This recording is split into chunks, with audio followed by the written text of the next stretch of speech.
전 세계에서 가장 강대국이라 말하면 미국이라고 다들 이야기할 겁니다.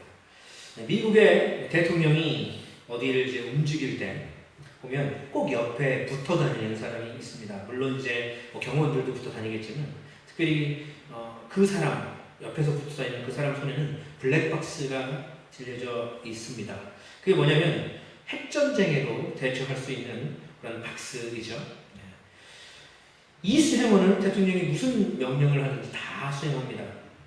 그 외에도 블랙박스를 든 수행원 외에도 이 대통령을 보조하는 많은 수행원들은 대통령이 어떤 명령을 하든지 다 수행합니다. 만일 저나 여러분 옆에 수행원이 있어서 뭐 필요할 때마다 나 이거 사고 싶은데 좀 이거 돈 좀 내주세요 하면서 나 이거 좀 하고 싶은데 대신 좀 해주시오. 나 어디 가서 뭐 좀 사와야 되는데 대신 가서 좀 사와 주셔 하면서 부탁할 수 있는 뭐 내지는 명령할 수 있는 요청할 수 있는 그걸 다 들어주는 사람이 있다.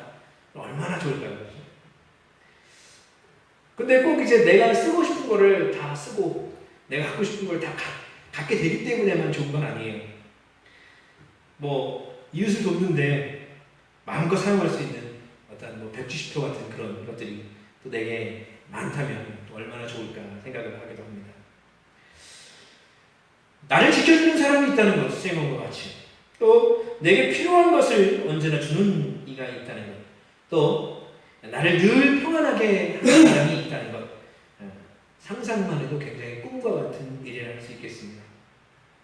그런데 사실은 이 꿈과 같은 일을 하나님은 이미 말씀 속에 꿈으로 남겨줄 만한 일이 아니라 우리 삶에서 충분히 이루어지고 있고 또한 이룰 수 있는 복임을 하나님께서 가르쳐 주셨습니다. 오늘 본문이 그런 내용입니다. 하나님께서 모세를 부르셨습니다. 그리고 아론과 제사장들에게 이렇게 백성을 축복하라고 그 축복 기도문을 알려주셨습니다. 그 축복의 내용이 오늘 본문과 같아요. 이 복을 누리기를 원하는 믿음으로 우리 다시 한번 24절부터 26절까지 읽어보겠습니다. 여호와는 내게 복을 주시고 너를 지키시기를 원하며 여호와는 그의 얼굴을 네게 비추사 은혜 베푸시기를 원하며 여호와는 그 얼굴을 내게로 향하여 드사 평강 주시기를 원하노라 할지니라 하라. 아멘. 하나님께서 이 축복의 말을 우리가 누군가에게 하고 또 누군가도 나에게 이 축복의 말을 하면 하나님께서 그 축복대로 그대로 이루어 주시겠다고 약속해 주셨습니다.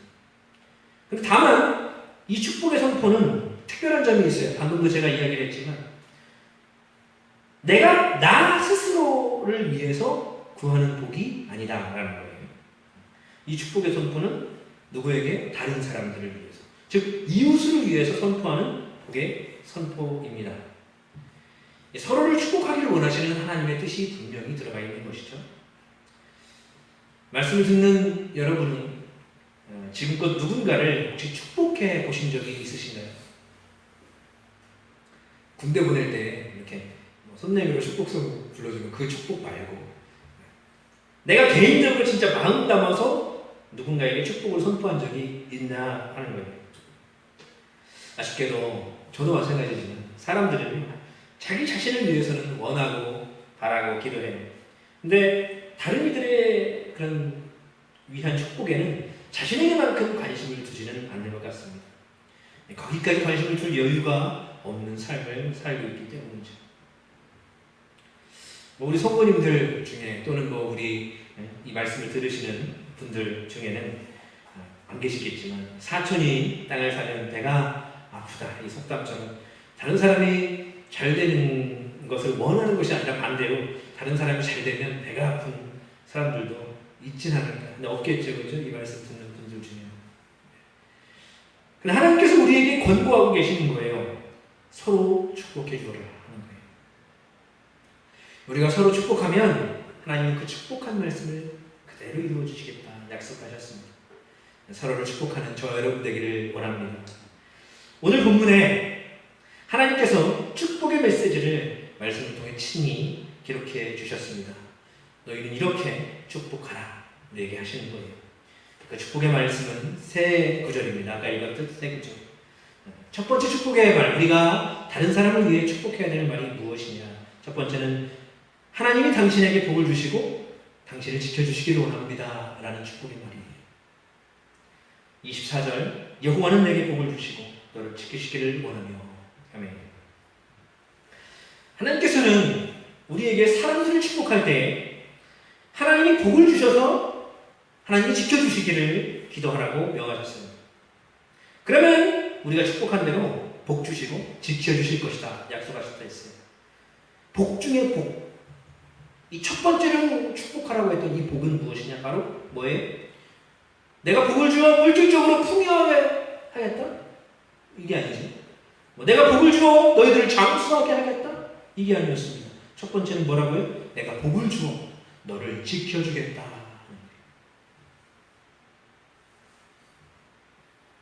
그럼 어떻게 지켜주실까? 제가 예화 하나만 말씀드릴게요. 아프리카에서 선교를 하고 계셨던 한 여자 선교사님의 간증의 이야기가 있었어요. 한대 풍토병에 걸려서 잘 드시지도 못하고 몸이 쇠약해지면서 몰골이 막 이상해질 정도가 된 적이 있대요.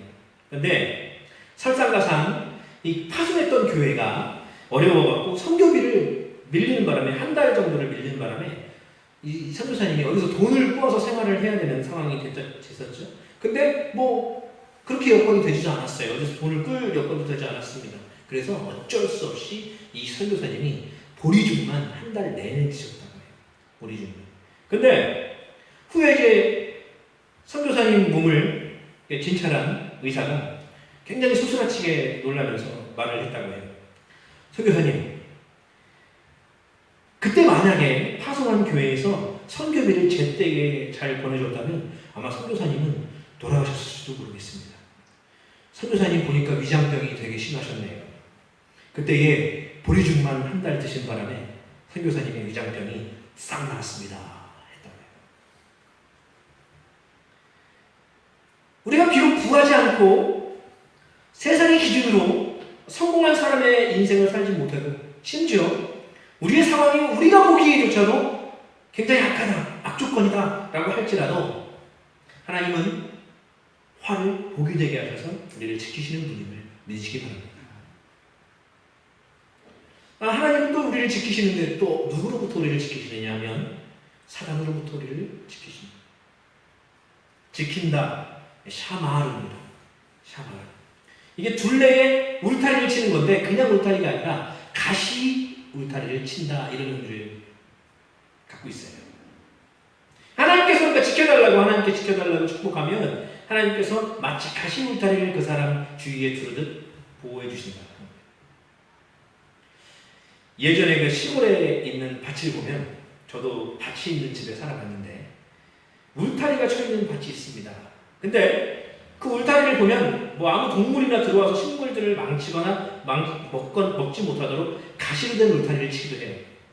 그리고 옛날에 보면은 시골집에 보면은 맨 위에 이제 시멘트를 얹을 때 무엇을 거기다 얹어놓냐면 뭐 철사나 아니면은 깨진 병 같은 거 그런 것들을 조각 같은 거를 박아놓거든요. 왜 그랬을까요? 왜? 도둑들이 담 넘을 때 잘 넘어오지 못하게 하려고. 아무 사람 다치게 하려고 게 아니라 그 집을 보호하기 위해서 그렇게 했다는 것이죠. 사단은 마치 도둑과 같이 우리를 늘 노리고 있는 거예요. 죄악의 유혹 속에 빠뜨리려고 혈안입니다. 근데 우리가 서로를 축복할 때에 하나님, 저 영혼을 지켜주옵소서. 당신을 하나님께서 지켜주시길 원합니다. 축복할 때 우리의 울타리가 하나님께서 우리의 울타리가 되어주셔서 사단의 유혹으로부터 지켜주신다. 근데 하나님께서는 그러면 얼만큼 지켜주실까요? 언제 지켜주실까요? 하나님은 시편에서 시편 기자는 하나님은 졸지도 않는 분이시고 주무시지도 않는 분이다 라고 표현하고 있습니다. 이게 무슨 뜻인가요? 강철 같은 하나님의 재력, 이걸 능력, 그것을 드러내는 말이 아니죠. 이 말씀의 중심 내용은 뭐예요? 하나님께서 우리를 쉬지 않고 늘 지켜주신다 라는 것입니다. 쉬지 않고 우리의 가족에게, 우리의 이웃에게, 또한 우리의 성도님들에게 축복할 때 이렇게 축복할 수 있었으면 좋겠어요. 어떤 말로 해요? 이렇게 하나님이 복을 주시고 당신을 지켜주시기를 원합니다. 하나님께서 우리에게 다른 사람을 축복할 때 축복의 말로 가르쳐 주신 말이에요. 그럼 두 번째 축복의 말은 무엇일까요? 하나님께서 축복하라 하셨던 말씀 이것입니다. 하나님께서 당신에게 은혜 베푸시기를 원합니다. 25절 말씀 함께 읽을까요? 25절 시작. 여호와는 그의 얼굴을 내게 주사 은혜 베푸시기를 원하며. 아멘. 우리가 교회에서 주로 많이 사용하는 단어들에는 무엇이 있을까요? 믿음이라는 단어도 있겠고 또 사랑이라는 말도 있겠고 뭐 아멘 뭐 이런 단어도 있겠죠. 졸지 말고 일어나십시오 이런 말씀도 교육자들도 많이 하겠고. 근데 이제 코로나 시기를 거쳐서 경제적인 불황까지도 지나는 이 시기에 한 분 한 분이 진짜 어려운 것 같아요. 뭐 제 친구 중에 카페를 운영하는 친구가 있는데 그 친구도 되게 어려웠다고 해요. 지금도 이제 회복 중이다 하는데 이런 시기에 저는 은혜라는 단어가 자주 떠오릅니다. 은혜.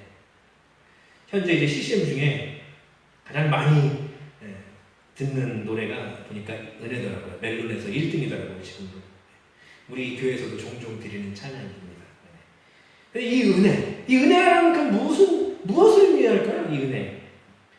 우리가 말하는 은혜라는 것은 짧게 표현하면 값없이 주시는 하나님의 선물, 이게 은혜입니다. 값없이 주시는 하나님의 선물. 이거 사람이 줄 수 있는 것이 은혜가 아니에요. 하나님만이 주실 수 있는 것이 은혜입니다. 그럼 우리가 축복해야 될 말인 이 은혜는 무엇일까요? 방금 이야기했듯이 은혜라는 찬양의 가사, 이 가사가 그것을 함축했다고 저는 생각이 들어서 가사를 한번 나누어 봅니다. 이걸 작사하신 분, 작곡하신 분은 손경민 목사님이라는 분이시죠. 내가 누려왔던 모든 것들이, 내가 지나왔던 모든 시간이, 내가 걸어왔던 모든 순간이 당연한 건 아니라 은혜였어. 아침 해가 뜨고 저녁에 노을, 봄의 꽃향기와 가을의 여름에 변하는 계절의 모든 순간이 당연한 건 아니라 은혜였어. 내가 이 땅에 태어나 사는 것, 어린아이 시절과 지금까지 숨을 쉬며 살며 꿈을 꾸는 삶, 당연한 것 아니라 은혜였어.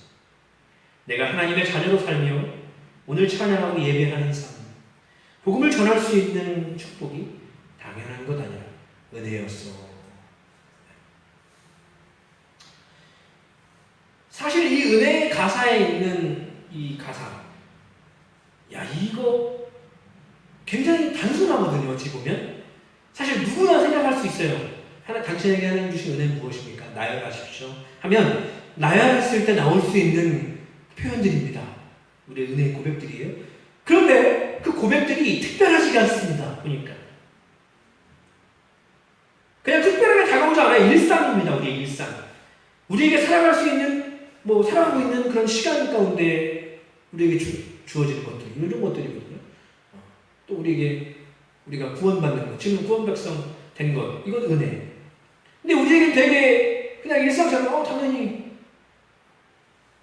하나님의 백성으로, 나는 예수님 영접했고 하나님의 백성으로 살아갔고, 특히 모태신앙들은 뭐예요? 또 나 어렸을 때부터 예수님 믿었고, 굉장히 일상 같은 이야기 아닙니까? 특별하게 안 다가와요. 그런데 이것이 일상 같은 모든 일들이 다 은혜더라 하는 것입니다. 그래서 꼭 굳이 축복해야 될 것 같지 않은 그런 축복의 말들 같지만 우리는 이 은혜가 경험되어지도록 서로에게 축복해야 된다는 것입니다. 당신이 부자가 되길 원합니다. 이게 은혜가 아니고, 그것만이 은혜가 아니라 당신이 좀 더 명예로운 삶을 살기 원합니다. 당신의 권위가 세워지길 원합니다. 이게 아니에요. 그것들도 다 은혜겠지요. 그렇지만 일상 가운데 하나님이 동행하시는 것, 하나님이 주시는 것, 이를테면 일용할 양식들, 내가 입고 있는 이것들, 그런 것들이에요. 내가 만나는 사람들, 가족들, 함께 하는 것이 은혜라고 말하는 것입니다. 여러분, 우리의 가족들에게, 이웃에게, 성도님들께 축복하기를 원합니다. 어떤 말로 축복하면 될까요?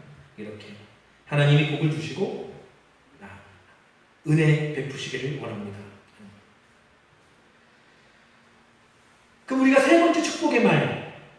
있습니다. 하나님께서 우리에게 누군가를 축복할 때 축복하라 하셨다는 그 축복의 말 무엇일까요? 세 번째는 하나님께서 당신에게 평강 주시기를 원합니다. 이겁니다. 26절 말씀 함께 읽어보겠습니다. 여호와는 그 얼굴을 내게로 향하사 평강 주시기를 원하라 할지니라. 아멘. 오늘 기록된 이 평강 있잖아요. 평강. 이 평강의 히브리어는 우리가 잘 아는 단어예요. 이건 아마 가장 유명한 단어라고 해도 과언이 아닐 거예요. 뭐죠? 바로 샬롬입니다. 이 샬롬은 크게 두 가지 의미를 담고 있습니다. 그 중에 하나는 평안이에요. 평안. 제가 길지 않은 삶을 살면서 무엇이 인생의 가장 큰 복일까 생각을 해보는데요. 특히 이제 저도 40밖에 안 넘었지만 그래, 가장 큰 복이 뭐냐? 마음이 평안한 것이다. 이게 가장 큰 복이라고 생각합니다. 아마 공감 갈 분들이 많을 겁니다. 마음이 평안. 가끔 중병에 걸린 이제 분들 중에 믿음의 사람들을 볼 수 있어요. 중병에 걸린 분들 중에 믿음의 사람. 그분들 중에는 힘없이 계신 분들 계시죠.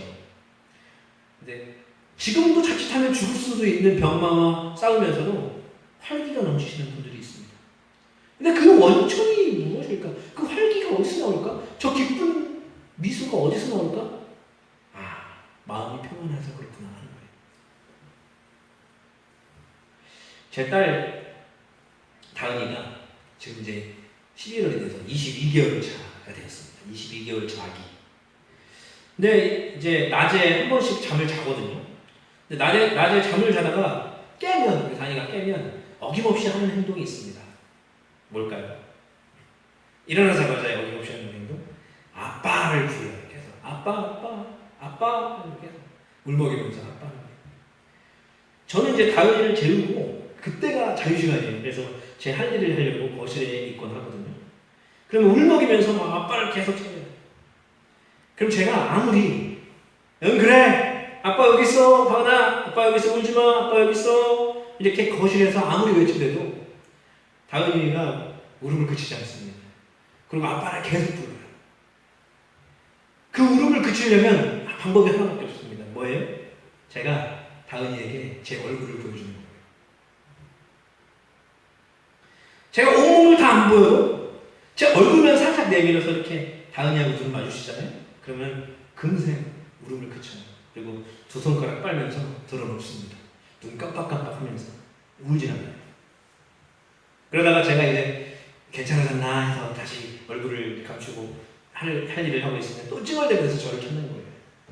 그러다 또 얼굴을 보여주면 언제 그랬는지 평온해집니다. 아기에게 아빠의 얼굴은 엄마의 얼굴은 평안하게 만드는 열쇠예요. 마찬가지입니다. 우리의 삶에 평강이 찾아오고 우리의 마음이 평안해지기 위해서는요. 우리를 보고 계신 하나님의 얼굴을 바라보는 것 그 방법밖에 없습니다. 근데 사실 하나님은 우리를 늘 보고 계시죠. 눈동자와 같이 우리를 지켜주신다 하잖아요. 그럼 내가 뭐 하고 있는 것까지 다 보신다는 겁니다. 다만 우리가 하나님을 피해서 하나님의 얼굴을 피해서 살아갈 뿐이죠. 하나님의 얼굴을 피해 살아가면 우리는 마치 아기와 같이 평안하지 못하는 거예요. 그냥 하나님을 향해 시선을 돌리면 하나님은 우리의 마음을 평안하게 하실 것을 믿습니다. 그런데 여기서 하나 중요한 게 있어요. 뭐냐면 그 평강, 그 평안. 이것이 당장에 우리의 삶이 어떤 풍요롭게 되고 강건해지고 성공가도를 가도록 변화시켜 주심으로써 우리에게 주시는 게 아니다라는 거예요. 우리 상황이 나아져서 우리 마음이 평안해지고 이게 아니라는 거예요. 나를 평안치 못하게 만드는 그 모든 상황들 속에 비록 상황은 변하지 않았지만 그 마음에 하나님께서 함께 하시고 책임져 주실 거라는 믿음으로 마음이 평안하게 하신다는 거예요. 건강하지 않으면 불안해야 당연하고 건강하고 병이 나아야만 평안할 것 같은데 중병을 알면서도 평안할 수 있다. 여러분 이 사실이 복인 줄 믿습니다. 하나님 우리에게 주시는 것. 마찬가지입니다. 내가 지금 비록 가진 재물은 없더라도 그냥 친밀한 사람들이 별로 없어서 외롭더라도 혹은 당장은 자존심이 깎일 그런 일들을 겪고 있더라도 우리의 마음이 평안할 수 있다면 그것이 바로 복인 줄 믿습니다. 우리가 이 복을 서로를 위해서 구해야 된다라는 거예요. 물론 나를 위해서도 하나님께 기도해야겠지만 우리가 축복해야 될 세 번째는 바로 그거예요. 하나님께서 얼굴을 향하여서 당신에게 평강 주시길 원합니다. 에이, 마음이 평안할 수 있는 건 그냥 내 성격이 좋아서 그런 거지. 이게 아니다라는 거예요. 우리가 선포할 축복에는 이렇게 고백되어지고 있습니다. 평강을 주신다. 내가 평안해지는 게 아니에요. 평안은 수동적이에요. 능동적으로 내가 평안해지는 게 아닙니다. 하나님께서 나에게 평강을 주시는 거예요. 아, 내가 스스로 평안하다고 생각하는 줄 알았더니 아니구나. 하나님께서 주신 복이구나. 믿음으로 고백하는 그리고 나아가는 저와 여러분 되기를 원하고 또 늘 샬롬 평안하길 기도하고 서로의 평안을 위해 축복하는 저와 여러분 되기를 바랍니다. 그리고 중요한 또 하나 샬롬 그 또 하나의 의미는 뭐예요? 평화입니다. 평화라는 말의 의미를 찾아보면 평온하고 화목함이라는 뜻입니다. 그리고 화목이라는 말의 의미를 찾아보면 서로 뜻이 맞고 정다운 의미입니다. 결국 샬롬이라는 것은요, 평화는 너와 나 사이에 뜻이 맞고 정다운 관계가 되는 것 이거 의미하는 거예요. 나 혼자 내면의 평화 이걸 추구하는 사람들도 많이 있죠, 그렇죠? 근데 하나님께서 원하시는 샬롬은 그게 아니라는 거예요. 하나님께서 원하시는 샬롬 평화는 내 마음만 평화라는 것이 아니라 서로 평화하는 것임을 기억하길 바랍니다. 그리고 가장 중요한 평화가 뭐예요? 누구와 평화한 것? 하나님과. 우리가 화평이라고 말하죠. 하나님과 화평하고 사람과도 평화하는 저와 여러분의 삶이 되기를 원하고 서로의 샬롬을 위하여 축복하는 저와 여러분 되기를 원합니다. 우리의 가족들에게, 이웃들에게, 그리고 성도님들께 축복하기를 원하여 어떤 말로 축복하면 될까요? 이렇게 하나님께서 당신에게 평강 주시기를 원합니다. 말씀을 마무리하겠습니다. 이번 남은 한 주간 살아갈 때 우리가 만나는 가족과 이웃과 또한 우리 교회의 성도 서로를 위해서 특별히 중보하고 축복하는 또 우리의 삶이 되었으면 좋겠어요. 말씀을 듣는 모든 분들 가족들에게 이웃들에게 이렇게 축복하기를 원합니다. 우리 아까 앞에 또 반복적으로 읽었지만 하나님이 복을 주셔서 여러분을 지켜주시기를 원합니다. 당신을 지켜주시기를 원합니다. 하나님께서 당신에게 은혜 베푸시기를 원합니다. 하나님께서 당신에게 평강 주시기를 원합니다. 이렇게 축복하기를 소원합니다. 우리 기도하겠습니다.